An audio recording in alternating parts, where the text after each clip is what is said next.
Let me start with you, Mr. Eland. Now that McMaster has reassured South Korea that the United States will be paying for THAAD, is that the end of money problems? Could the problem of payment come up again later down the road, considering the Trump administration has called for responsibility sharing and burden sharing with its allies?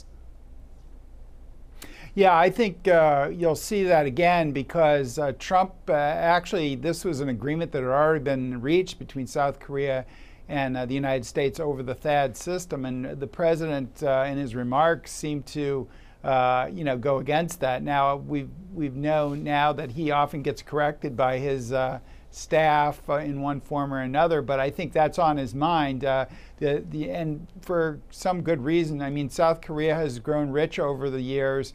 We're not in 1950 anymore. The South Koreans have 40 times the GDP of the North, and they can do more for their defense. They pay about $800 million a year, and also provide infrastructure and land and buy U.S. weapons systems. But if there were a war on the Korean Peninsula, they would be really defended mostly by the U.S. because air power and probably troops flooding in. So the U.S. would make great sacrifices to do that. And I think South Korea, in the long term, I think the president's right that South Korea needs to take over more cost for its defense than it's now doing. Mr. Woo, people who oppose THAAD in South Korea have taken their protests to a new level, haven't they? They are sitting in, they're threatening hunger strikes. But just how powerful are those protests in terms of influencing government policies when it comes to the THAAD system? These days, the protest is undergoing at the site near the THAAD deployment, Seongju area. And the THAAD deployment has been supported by the public opinion in Korea. Like 55% or 60% of Koreans actually support it. But those who live near the THAAD deployment site has been protesting for the deployment of THAAD in their region. But our South Korean government is trying to convince the people in the region that it's going to be safe for them, even if the THAAD is actually deployed in the region, in their neighborhood. Mr. Wu, what are those protesters trying to achieve here? Those protests were actually based on some misinformation, firstly, because there was a rumor that THAAD deployment will hurt their crops and livelihood because of the magnetic pulse coming from the THAAD radar system will cause problems for their crops and the livelihood. So that's the first reason that they started the protest. And second, there are some political reasons that some of the protesters were influenced by the political groups who oppose the THAAD deployment on Korean Peninsula. So there are two main reasons for the protest. Well, China has consistently expressed its opposition to the deployment of THAAD in South Korea, and that opposition has reached the stage of exploiting military exercises. Now, before I get to my next question, I want you to listen to this soundbite from the Chinese Minister of National Defense. THAAD is damaging the strategic balance and security in the region, and China strongly opposes the deployment of THAAD. The Chinese military will continue to conduct specific exercises and training for real combat and continue with operational tasks on new weapons and equipment, resolutely safeguarding national security and regional peace and stability.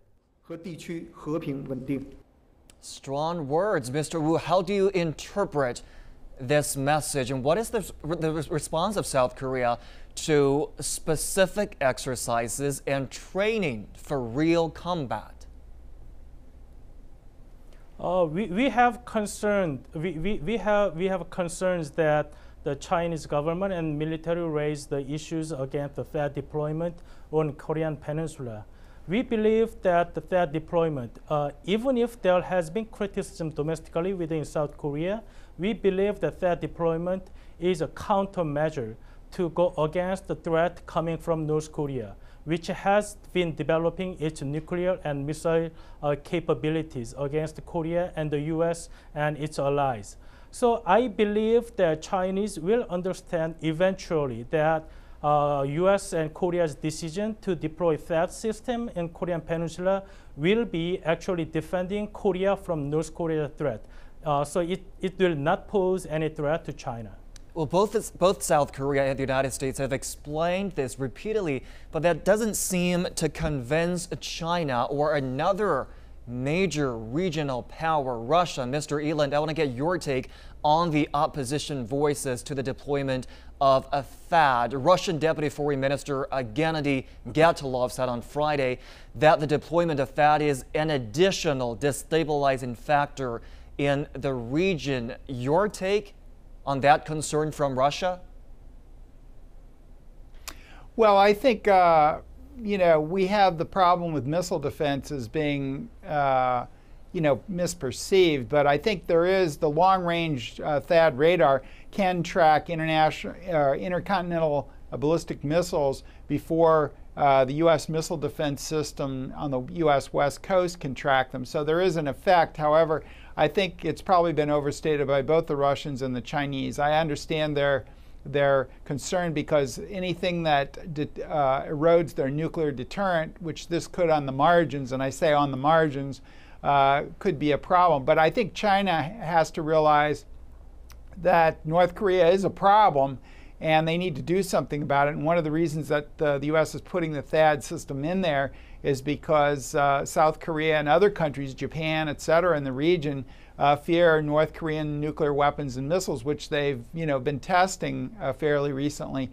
So there is a cause for it, and I think China probably could work some sort of a deal where THAAD would be removed if they could get the North Korean nuclear program under control. And I think that's what President Trump is trying to do, and I think he's probably right about that because China is the key. China is a major ally of North Korea, and North Korea is sort of running wild right now, and I think China needs to do something to corral. And I realize the Chinese are putting more sanctions on, but I think the United States would like to work some sort of a trade, and Trump has said this point blank. He's a very blunt person. He said we'll work a deal with China if they bring North Korea into the fold on the nuclear weapons and missiles. We'll negotiate with them, and that could include the removal of THAAD.